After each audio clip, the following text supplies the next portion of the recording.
Hi everyone and welcome back to My Creative Ego. So today I'm revisiting polka dots again, but this is a slightly different version. So I had my cousin in mind when I made this one because she has limited crafting supplies, and plus I wanted to make this budget friendly. So I used a manila folder, a brown grocery bag, a permanent marker, and just a regular mailing envelope. So this is a card and envelope that I'm going to start off with. So it kind of looks like animal print, but if you're going to do that, you might want to have like little jagged spots as opposed to perfect round dots. So let's go ahead and get started. On the manila folder, I cut out a piece that was 6 1/8 by 7 inches. And on the 7-inch side, I folded that in half. So at the 3.5 mark, I put a score line or fold line, and that's where you want to fold your card. But these dimensions are going to be different if you're using a different size envelope. So this is the size envelope that I'm using right here. So for this next step, I use my brown grocery bag. So I don't have any real dimensions or measurements for this, but basically you're just cutting out 2 pieces. That's going to be for the front and back of the card, and it's going to be a little bit smaller than the card itself, like in the photograph. And then I used my permanent marker and I drew polka dots all over the place on the brown bag. You want to use the brown bag because if you draw it on the manila folder, it's going to show on the other side of the card. So draw it onto the brown paper bag. And then I used a black permanent marker to write down my sentiment, which was thanks, and I outlined the border. So for the envelope, you just want to cut a piece like this, and you want to make sure that it fits inside the envelope. Then you're going to take that out, draw your polka dots on there, and then you're going to put adhesive on the back of this and put it on the inside of the envelope, and it should look like this.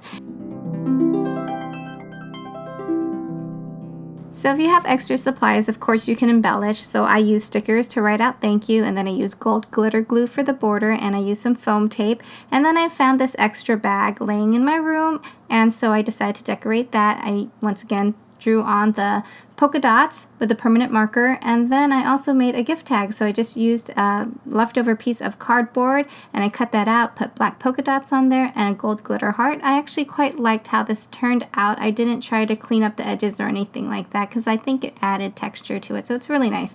And then I thought about my cousin, and I thought maybe she wouldn't have this type of bag lying around, so I went with a brown lunch bag. So basically you did the same thing. I put the item in there, and then the item that you want to put in there, make sure it fits, and then you fold it, and then you put 2 holes. So this is where your ribbon's going to go. And then you're going to put your polka dots on here. But before you do that, you want to insert a piece of paper because this bag is super thin. And so put a paper on there so the color doesn't go through to the other side. And then wrap it up with your ribbon, and voila! You have this. So this is the final product of our polka dot gift set, or animal print, whichever way you want to look at it. But you can always use your creative ego. You can try something new, like I did blue dots here. So I used a blue permanent marker with glitter glue. And then I also used some distress ink to make the manila folder blue. But you can also use different colored cardstock. It's all up to you. I even made a gift tag and a gift card holder. If you're interested in gift card holders, I have 3 different tutorials on my YouTube channel, My Creative Ego. So you can just follow the process on how to make the card and then just make it your own, use your own creative ego, and decorate it the way you want to.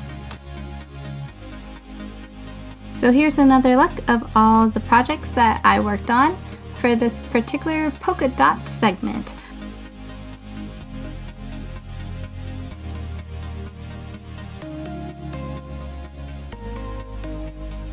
As always, please feel free to share your arts and crafts tips and tricks. Thanks again for watching, everyone, and have a great day!